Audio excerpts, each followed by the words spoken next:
Thousands of protesters are marching in Kuala Lumpur this weekend, demanding the resignation of the country's leader.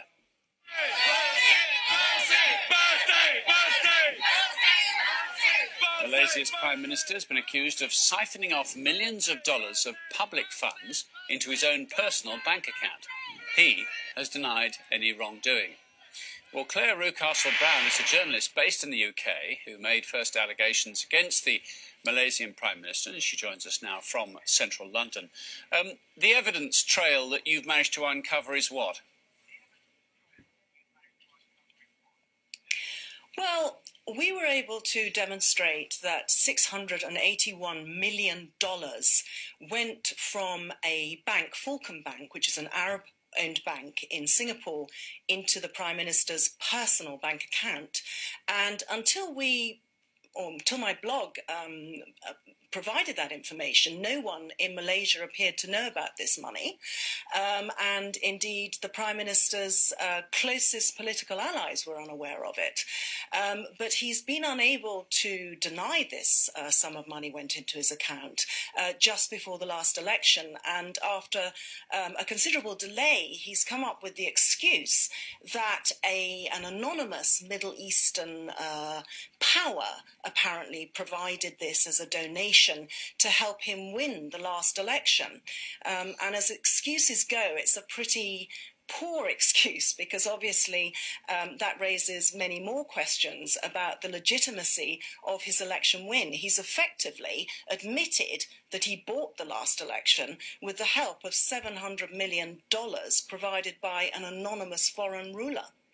But the Malaysian legal system does not appear to be ready to criticise him. Well, the problem is, as every Malaysian is now painfully aware, the Prime Minister has accumulated so much personal power in Malaysia. His party has been in office since independence, and gradually over that period, the Prime Minister has come to control every aspect of Malaysia's powers. There are no checks and balances. He is the head of the party, he is the Prime Minister, he's the Finance Minister, and it's well known that the judiciary has been brought under the control of the executive, so nobody trusts the courts any longer.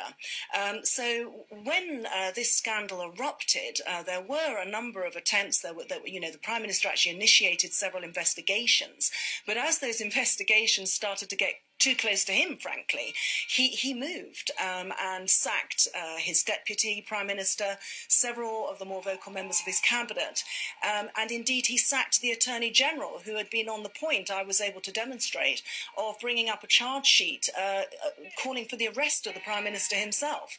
So he has now effectively taken extreme strong-arm tactics to control this situation and to try and stay in power. And this is what's brought everybody out on the street.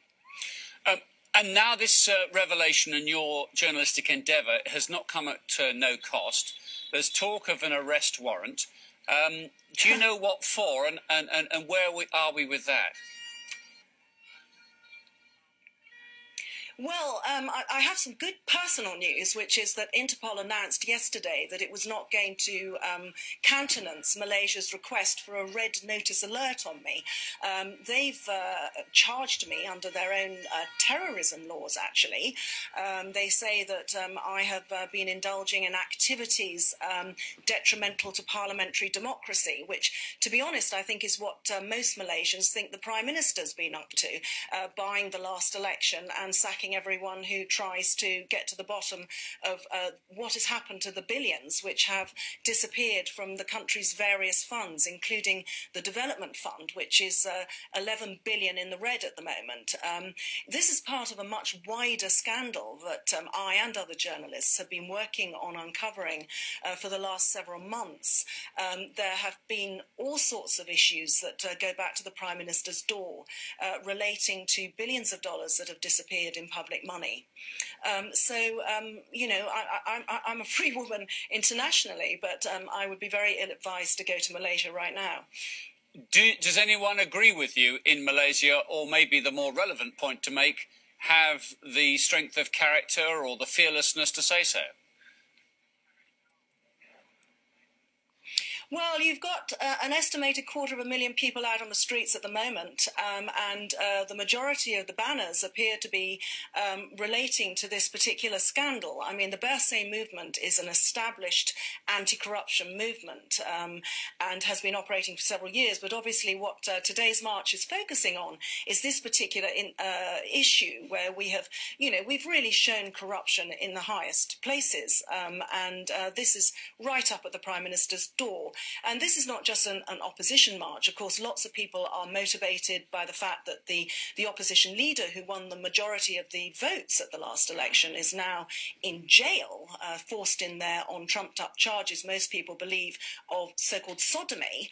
But there is also a large number of people who would consider themselves as being within the ruling UMNO movement who have come out against the corruption allegations about, with this Prime Minister. Many within UMNO who are calling for him to go. So I think a lot of people agree with me on this. Clare Rewcastle Brown, thanks for being our guest today.